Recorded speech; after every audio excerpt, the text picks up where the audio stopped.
Goyeshbari bright ইনস্টিটিউটের ভারপ্রাপ্ত প্রধান শিক্ষক মহাশয় মোহাম্মদ আব্দুল করিম মহাশয়।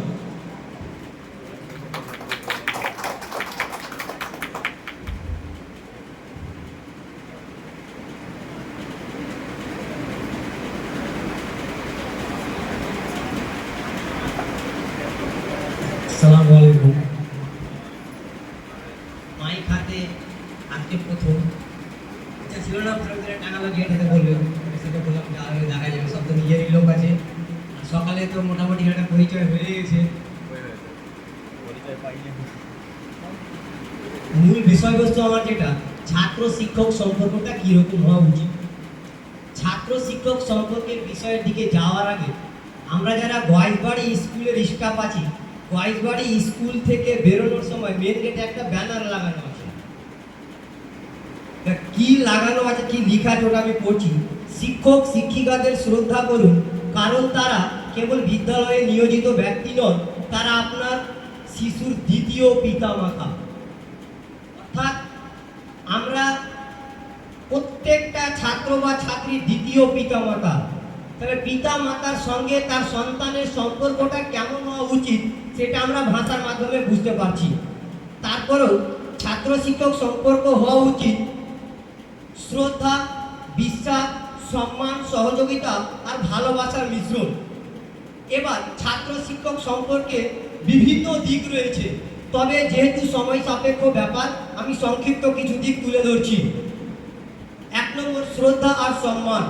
ছাত্র শিক্ষক উভয়ে একে অপরের মতামত, ধারণা, দৃষ্টিভঙ্গিকে তারা শ্রদ্ধা ও সম্মান করবে। তারপর নেক্সট, বিশ্বাস। প্রত্যেকটা শিক্ষকের প্রতি প্রতিটা ছাত্র ছাত্রীর বিশ্বাস থাকা দরকার।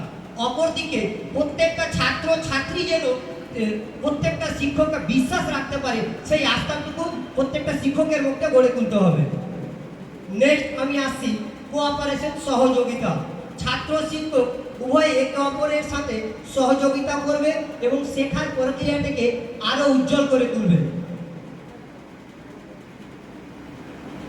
নেক্সট, ভালোবাসা। শিক্ষকের উচিত ছাত্রদের ভালোবাসার মতো যত্ন নেওয়া এবং তাদের ভবিষ্যতের জন্য ভালো কিছু করার চেষ্টা করা। তারপরে পরে আমরা চলে আসবো স্পষ্ট যোগাযোগ। ছাত্র শিক্ষক উভয়কে একে অপরের সাথে স্পষ্টভাবে এবং খোলাখুলিভাবে যোগাযোগ করতে উৎসাহিত করা উচিত। এবার যে পয়েন্টটা আমি বলবো সেটা একদম মোস্ট ইম্পর্টেন্ট। একটু আগে নাজিমদা বলে গেলে যে শিক্ষকদের পোশাক কিরকম হওয়া উচিত। বললেন যে শিক্ষকের পোশাক যেন ফ্যাশনেবল বা অ্যাট্রাকটিভ যেন না হয়, কারণ প্রত্যেকটা টিচার স্টুডেন্টের কাছে রোল মডেল। ছাত্রছাত্রী স্টুডেন্টকে কি করবে, ফলো করবে। কিন্তু যেহেতু আমার ওখানে তো 10 পর্যন্ত আছে, একটা ক্লাস 9-এর মেয়ের এই এটা জেনারেশনে বিয়ে হচ্ছে।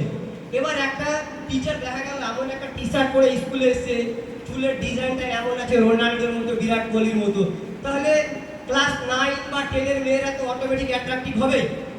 এবার আমরা টিচার হিসাবে কি করছি, নিজের যে একটা বাউন্ডারি লাইন আছে সে বাউন্ডারি লাইনটা আমরা ভুলে ফেলছি।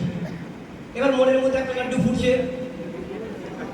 শিক্ষক ও ছাত্রদের মধ্যে একটা নির্দিষ্ট সীমানা বজায় রাখা উচিত, যাতে কোনো ভুল বোঝাবুঝি না হয় এবং কোনো রকমের অনাকাঙ্ক্ষিত পরিস্থিতি যাতে তৈরি না হয়। অ্যাজ এ টিচার এটা আমাদেরকে সবসময় মাথাতে রাখতে হবে। শিক্ষক নামক পেশার প্রতি শ্রদ্ধা রেখে আমি একথা বলতে অস্বীকার করতে পারছি না যে ছাত্র শিক্ষক সম্পর্ক যদি ভালো হয় তাহলে ছাত্ররা শিক্ষকের প্রতি শ্রদ্ধাশীল হবে, তাদের মধ্যে ভালো শিক্ষা গ্রহণ করার আগ্রহ তৈরি হবে এবং তারা ভবিষ্যতে ভালো মানুষ হিসেবে সমাজে অবদান রাখতে পারবে। বক্তব্যের মাধ্যমে যদি ভাষাগত কোনো ত্রুটি মনে হয় আপনাদের, নিজের মনে করে ক্ষমা করে দেবেন। তবে আমি বক্তব্য শেষ করার আগে একটা জিনিস বলবো। গতকালকে স্কুলের মেন গ্রুপে আমি একটা ছবি দিয়েছিলাম স্কুলে, যে আপনাদের কাছে সকলের কাছে মোবাইল আছে, স্মার্টফোন আছে। তো স্মার্টফোনে গুগলে গিয়ে সবাই নিজের নিজের মোবাইলে ব্রাইট ইনস্টিটিউট সুজাপুর লিখে সার্চ করবে। এবার ওখানে স্কুলের ডিটেলস আসবে। তার সাথে সাথে একটা রিভিউ অপশন আসবে, ওখানে গিয়ে একটা 5 স্টার রিভিউ দিবেন, এটা অনুরোধ করছি আমি। তার সাথে একটা পজিটিভ কমেন্ট করবেন, কারণ আমরা একটা অনলাইনে প্রোডাক্ট কেনার সময় কি করি, ওই জিনিসটার রেটিং চেক করি যে ঠিকঠাক আছে কিনা, রিভিউ চেক করি।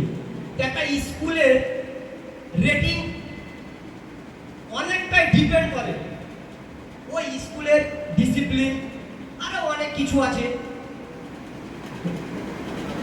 এ বলে আমি আমার বক্তব্য শেষ করছি।